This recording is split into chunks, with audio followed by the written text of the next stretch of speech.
know how much money you're gonna spend there. So I like that they did the 2 day. They're testing the 2 day WrestleMania thing, and I hope they keep it. Because now they can do like 3 hours on each day, and people who couldn't go Sunday could go Saturday, and vice versa. So, me personally, I like this 2 day thing. Football should think about doing something like this for Super Bowl. Not playing Super Bowl twice, but come up with something that they could do like that. But yeah, the Boneyard match for me, I think was for the first night was the best match out of like the five. It might have been 6 matches we had that first set, that Saturday. It looked like a movie the way they shot it.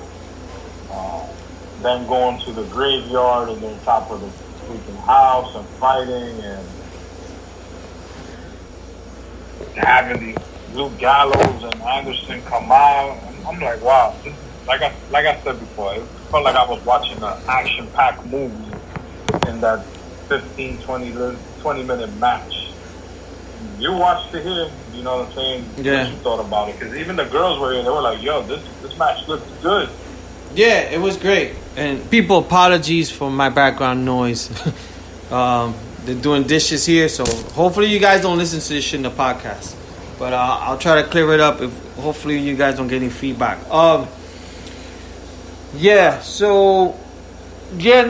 It was great. I mean, like I said, at first it was certain parts I thought it was like corny, but now looking back at it, they did it perfectly.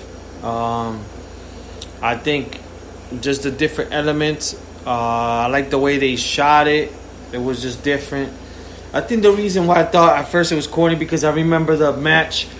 I kind of had like a bad taste when Matt Hardy fought Bray Wyatt. They fought in a similar thing, and it was just kind of like it wasn't that good. But they were smart because if it would have been in ring, you would get to see Undertaker's like.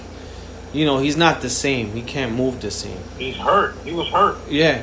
So, but even if he's just too old, especially with even though AJ Styles is a great wrestler, he'll make him look good, but it's hard to pull it off. So this kind of fight, and I like the way that he came back as the American Badass.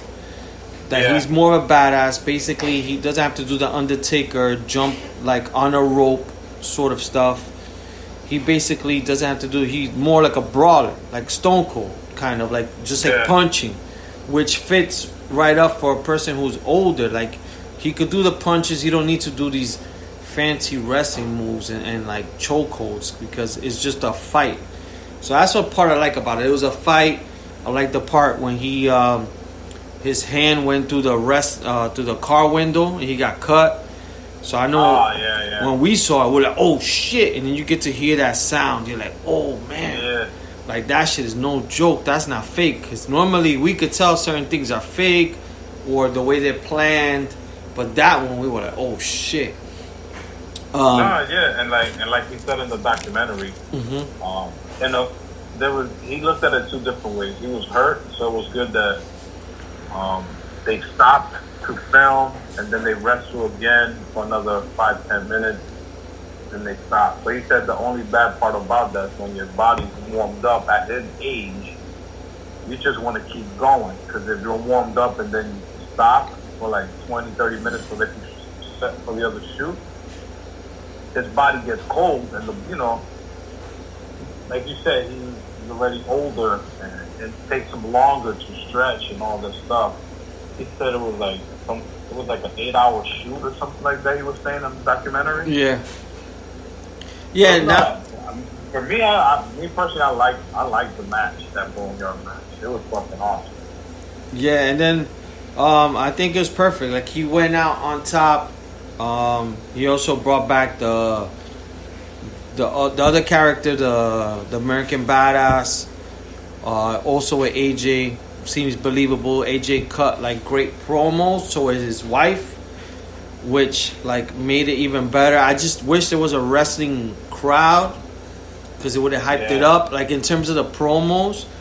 But they set all that shit up like great, and I think the last few years, I know me watching it, Undertaker's always a spectacle. Like you always want to see him. Like you don't want to watch WrestleMania without him. But the last few years, I'm like, all right, I want to see Undertaker, but I don't want to. Like in my mind, I would be like, I don't want to see him end the show because he takes mad long to get to the ring, and then you don't know if the match is gonna be good. Like normally, the last match, which is you want like a great match, like a great match, and then like the last few years, it hasn't felt like he's really delivered. So like with this year was perfect. Like he didn't have to deal with all that pressure. I mean, the one thing he had to deal with, if you people haven't watched it, was that he lost his brother during that time. So I think I'm not sure how many days prior to it. You may know better than I. It was in the documentary. So during the COVID-19 thing, he couldn't fly. So I think his brother was in Texas at the time, and they were in Orlando filming it. So he got the phone call either a day or two before they started filming for that Bone Gun match. So he had to deal with the loss of his brother while he was doing this thing, knowing that he couldn't go, plan a funeral or whatever, because the gatherings, they weren't letting it happen and stuff like that. So it was just driving him crazy. He said it, he was saying in the last episode. That shit was a thing, but they pulled it off. AJ made him look good. He looked good. The little Gallows and Anderson did their part, and they looked good. So that whole match was great. I know a lot of people were like, "Oh, this shit was corny, this and that." For me personally, I liked it. It was something different. Yeah, it was different. I mean, and they made like what they say, chicken salad or chicken shit. Like because COVID, they really couldn't do much, and they actually did something awesome because of the thing, and they show how. If you watch that last match, they show like where in Orlando how they changed it around WWE and how they basically rented like an old barn or farm, and that's how they made the match and how they like made it like just for nighttime and all that thing. And they made it look cool the way they did it. And then like dealing with his brother's death, like that was his close brother. If you watch the documentary, you can see that he wants to like tear up. That's the closest that you see him, that he's just like he couldn't do nothing, and he had to like basically with everything with him is like go on with the show. That's the one thing, if you know about Undertaker, is just like whatever happens, he has to go on with the show. So he does everything for the company. He's the one guy that if the ship is sinking, he's gonna sink. He's gonna go with the ship, and that's what I got out of this documentary. And you see the love he got for Vince. You see the love Vince got for him. You see all the respect he gets from all the other wrestlers in the back.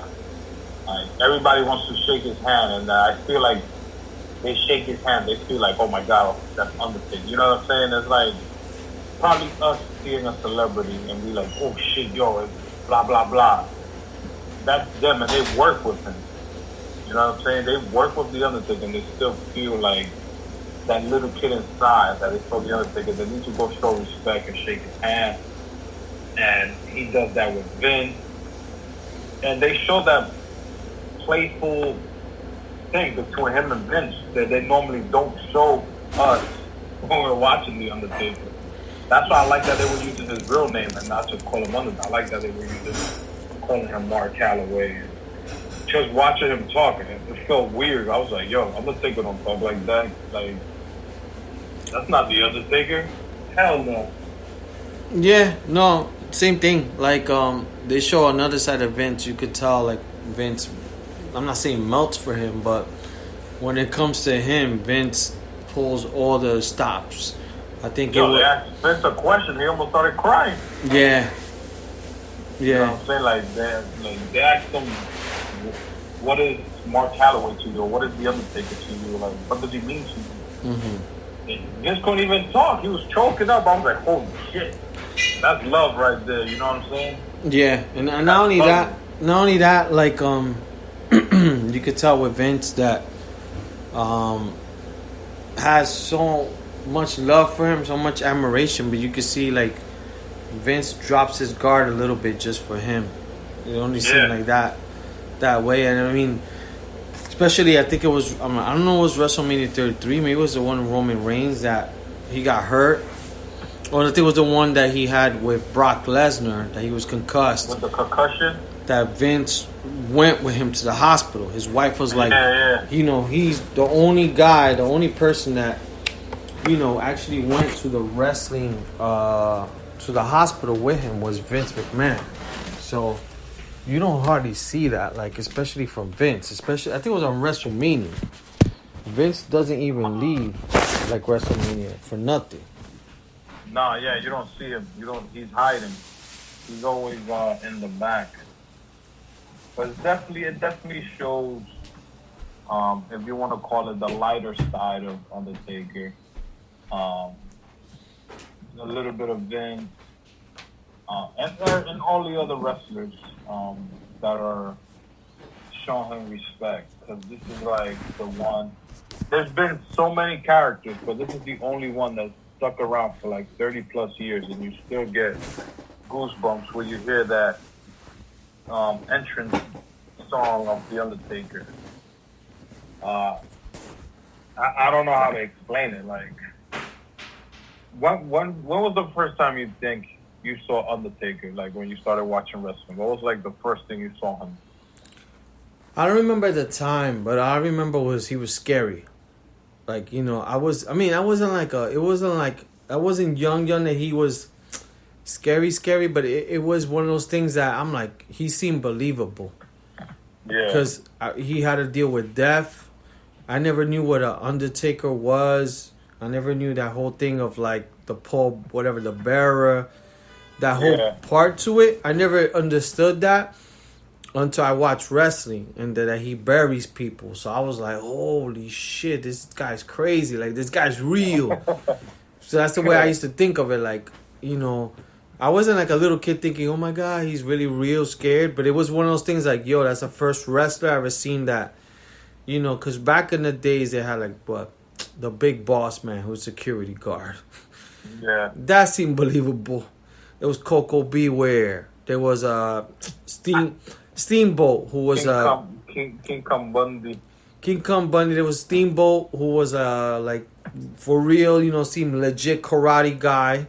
That's what you got from it. Everything was based on, Honky Tonk. Characters. Honky Tonk Man. He was really Elvis for me. You know what I'm saying? Yeah. Jake the Snake was really like a snake person.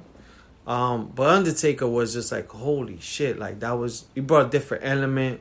Like, never seen somebody like coming in with an entrance that the room is dark because of him. And like, so yeah, he was cool, but I don't remember like if it was a WrestleMania or because I don't know if I was watching wrestling like that. So I'm not too sure. What about you?